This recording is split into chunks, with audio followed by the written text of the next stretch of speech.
Bertemu lagi dengan saya, Bang Wahyu Qece. Apa kabar Anda semuanya? Tetap semangat, bahagia, keren, ceria.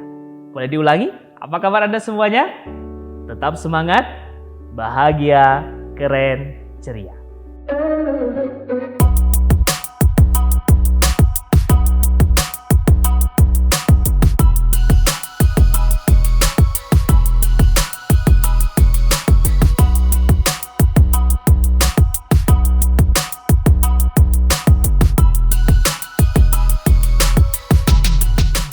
Baik teman-teman, dimanapun Anda berada, hari ini saya akan berbagi tentang 4 gaya pembicara profesional. Yang pertama adalah natural. Seorang pembicara yang punya gaya natural itu biasanya kita temukan pada presentasi-presentasi karya ilmiah seperti makalah, jurnal, dan lain sebagainya. Nah, pembicara yang natural biasanya ini dikenal dengan pembicara reading. Artinya dia membaca sebuah gagasan, sebuah tulisan, kemudian dia sampaikan kepada audiens apa yang ada di dalam buku tersebut. Biasanya kesannya yang natural ini agak sedikit membosankan atau kadang bisa membuat kita ngantuk. Ya, tapi apakah salah? Ya, belum tentu itu bisa kita salahkan. Tapi ini adalah tipe dari gaya seorang pembicara. Karena memang biasanya pembicara yang natural ini orang-orang intelektual. Karena memang pembicaraannya serius, kajiannya itu serius. Sehingga apa? Butuh keseriusan. Maka wajar ketika dia nyampaikan kepada audiens, terkesannya agak sedikit serius dan sistematis. Nah yang kedua, gaya pembicara motivasional. Nah ini biasanya sering kita temukan pada acara-acara seminar yang besar. Bisa seminar bisnis ya, apalagi ketika pembicaranya menyapa kita langsung dengan semangat. Assalamualaikum, apa kabar semuanya? Sehat, semangat. Sehingga apa? Membuat kita gairah dan semangat. Nah, ini adalah tipe-tipe gaya motivasional. Nah, biasanya ini dipraktekkan dengan pembicara-pembicara motivasi untuk menggairahkan sehingga kita lebih semangat mendengarkan apa yang disampaikan oleh pembicara yang punya gaya motivasional. Nah, yang ketiga, gaya inspirasional. Nah, biasanya di gaya inspirasional, pembicara yang memiliki gaya inspirasional ini kembali kepada kompetensi yang ada di dalam dirinya, ya, baik itu fisiknya ataupun pengalamannya. Seorang pembicara yang inspirasional ataupun yang inspiratif, ini biasanya dia punya produk. Katakanlah dia punya sebuah bisnis, dia berhasil dengan bisnisnya, ataupun dia punya sebuah karya, dia berhasil dengan karyanya, sehingga dia dengan luwes dan fleksibel bisa menjelaskan kepada audiens tentang pengalaman hidupnya. Sehingga apa? Ini membuat orang terinspirasi. Model inspirasi ini juga ada dua ya. Yang pertama tadi karena dia punya produk. Nah yang kedua karena dia punya kekurangan di dalam dirinya. Misalnya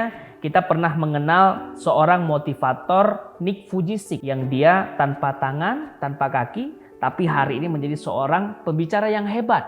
Diundang kemana-mana. Bahkan di dalam sebuah ceritanya dia sempat ingin bunuh diri. Tetapi karena dia punya guru yang sangat luar biasa dan keluarga yang sangat mendukung dia, sehingga dia punya bakat menulis, dia menulis, kemudian buku dia laku keras, laris manis, dan dia diundang banyak sekolah dan akhirnya dia menjadi pembicara yang sangat luar biasa. Nah, ini adalah model-model yang inspiratif. Nah, biasanya pembicara inspiratif dia kesannya lebih banyak di dalam materinya itu menyampaikan cerita-cerita ataupun storytelling. Nah, sehingga membuat orang ini terinspirasi dan menggugah, ingin melakukan suatu hal apa yang dilakukan oleh seorang pembicara yang tadi. Nah, kemudian yang terakhir adalah gaya pembicara entertain yang sifatnya menghibur. Kita bisa lihat di dalam acara-acara yang non formal ya. Misalnya di TV, televisi ya. Di televisi artis-artis, stand up komedian. Nah, ini kita bisa lihat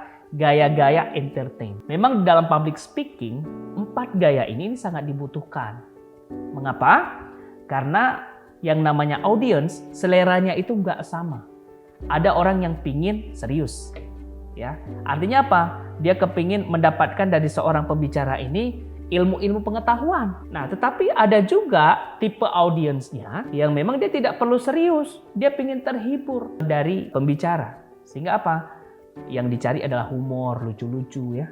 Nah, Sehingga inilah yang membangkitkan semangat dia. Seorang pembicara harus bisa melihat kemampuan dirinya, kira-kira dia ada di tipe yang mana. Ketika dia sudah mendapatkan salah satu tipe yang kita bahas tadi, maka kita akan menemukan jati dirinya, kita akan menjadi seorang pembicara tipe apakah. Sehingga kita lebih tahu melihat pasar kita yang mana. Yang menjadi audiens kita itu siapa.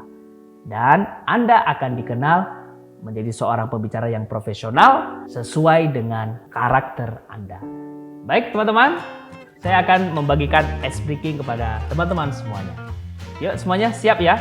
Tepuk 1. Ya, silakan pegang pundak teman kanan Anda sambil katakan Tepuk 2, tepuk 2. Silakan pegang pundak teman kiri Anda sambil katakan Nah, yang ketiga, tepuk 3. Oke. Bisa ya? Bisa dimengerti? Ya, kita ulangi ya. Tepuk 1. Tepuk 2. Tepuk 3. Oke, Anda luar biasa. Berikan tepuk tangan yang luar biasa. Saya Bang Wahyu Qece. Assalamualaikum warahmatullahi wabarakatuh.